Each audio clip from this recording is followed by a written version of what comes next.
What's up, everybody? I'm Marcus Grant. That's Laquan Jones. It is August, which means it is hot outside for no good reason. There are giant bugs flying around everywhere. But more importantly, there is training camp. There is football-like substance on our TV, which means it's time to seriously start talking about fantasy football and getting ready for your fantasy drafts. And so to do that, we're going to play a little bit of Debbie Downer today. We're going to talk about players that you might want to avoid when it comes to your fantasy drafts. I know everybody likes to be positive, but sometimes you just got to keep it real. And so LQ and I are going to try to keep it a buck with you. So we got some guys that maybe you should sort of be wary of when it comes to drafting, at least at their current ADP. So I will let you start it off first. Who's a guy that people maybe should think twice about this year?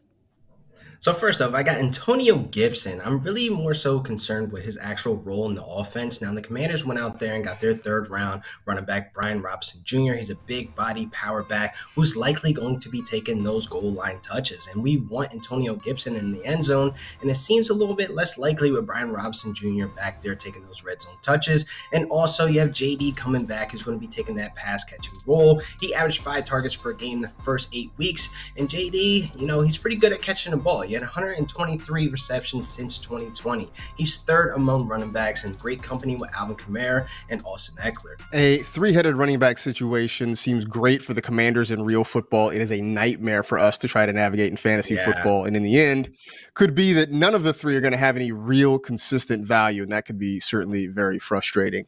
I'm going to go with another young running back, and that's Devonta Williams in Denver. Now, look. I love Javonte Williams. You love Javonte Williams. Your mom wants to draft Javonte. Everybody loves Javonte Williams. The problem is the Broncos also love Melvin Gordon. When Javonte looked like he was going to be the only guy in the backfield, I understood why people were talking about taking him late in the first round. But then Melvin Gordon decided he was coming back to the Mile High City. Last year, these two had about a 51-48 split in a slight favor of Williams in the backfield snaps and touches. Right now, early training camp reports suggested it's not going to change a lot. Maybe it's 55-45 in favor of Williams, but that still means Gordon's going to get a lot of opportunity. I think we're going to see a pretty even split this year, again, like we did last year, which is fine if we're talking about drafting Williams, say, in the 4th round. But right now, still has a very high ADP. It's just hard for me to justify that, especially when you can get Melvin Gordon so much later in drafts. So while I love Javonte, and one day his time will come where he is truly a lead back there in Denver, it's too much of a committee for me to really feel confident in drafting him as high as I have to reach for him. When I saw this list, I was surprised. I know that you are a Rams diehard, so seeing this name on your list, I'm shook a little bit. You got to explain this one to me. Listen, it breaks my heart to talk negative about any Rams players, but Cam Akers is going too high for me. And obviously the injury is the risk and obviously the concern, but I'm more so looking at his actual workload. Now, I really think, people are forgetting Darrell Henderson is still there. He averaged 15.7 fantasy points per game the first 10 weeks with 7 touchdowns. And Sean McVay's recent comments saying that he looks as he has 2 starting running backs, that's a high concern for guys like Cam Akers going in that early 3rd round. And I really feel as though, we're trying to put this Todd Gurley era workload and just sit it on Cam Akers' lap because of the playoffs, the touches and opportunities, but he really didn't do anything with those opportunities in the playoffs. So we're trying to see him get 210, carries, which we haven't seen since Todd Gurley. We haven't seen a Rams running back have over 40 targets since Todd Gurley. We haven't seen a Rams running back have over 30 catches since Todd Gurley. So he's limited in the PPR upside as well because the Rams 2021, they only had, they basically ranked 31st in running back targets. In 2020, they ranked 30th in running back targets. So it's limited all across the board there.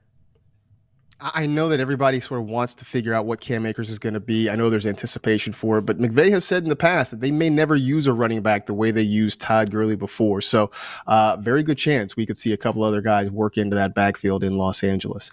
So while it breaks your heart to say something negative about a Rams player, it breaks my heart to have to say something negative about a USC Trojan. But here we are with Amon-Ra St. Brown, who's maybe the biggest lightning rod in all of fantasy Twitter this offseason. Look, ARSB had a phenomenal end to his rookie season, and I still think he has a big role in this offense. I think he very much can be a security blanket for Jared Goff, much the way Cooper Kupp was early in his career there with the Rams. but how large is that role really going to be?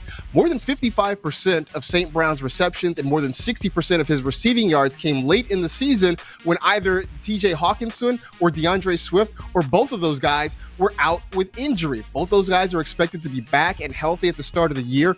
Add to it that the Lions went out and spent a high draft pick on Jameson Williams, who, yes, right now is injured, but is expected back at some point during the season. They added DJ Chark from free agency. So there are a lot more places for Jared Goff to go with the football, and you do wonder whether or not there's going to be enough passing volume for a lot of those guys to be very productive fantasy-wise overall. So I like Amon-Ra St. Brown, but I would like to get him a little bit later in drafts. And I think if you draft him expecting what we saw the last 6 weeks or so of the season, I'm going to tell you that you're going to be incredibly disappointed. All right. So we've had a few guys here that maybe will raise some eyebrows, but I will tell you that none is a bigger eyebrow raiser than the one we are going to finish this one up with. Are you prepared for the angry mentions you're going to get on Twitter.com after you say this name?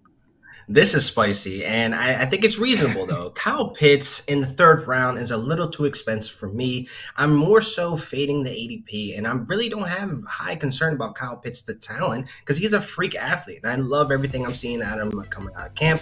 But my concern is at the quarterback position, people. Yes, volume is there, but how efficient are these targets going to be if Marcus Mariota ends up being the starter? And listen, Mariota hadn't started a game since 2019, Week 6, after being benched by Ryan Tannehill, and everybody's taking this angle. Arthur Smith was the OC in 2019, so Mariota knows the system, but this is the same system that he was benched and he wasn't good at. So I'm not buying into it. Ultimately, we need Kyle Pitts to translate these catches into touchdowns as well. So I'm not willing to gamble with so many red flags and questions at the quarterback position because, man, I could wait on the tight end, like I said before.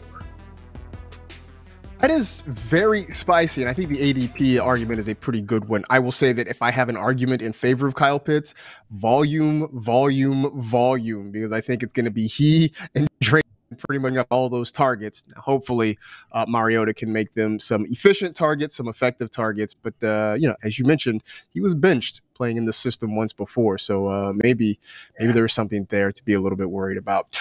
What you shouldn't worry about, though, is signing up for NFL Fantasy Football. It is free. It is absolutely fun. You should download the app. You can go to NFL.com/fantasy. Do it now. Get some friends together or maybe even some strangers. Get your league started and have a whole lot of fun this season.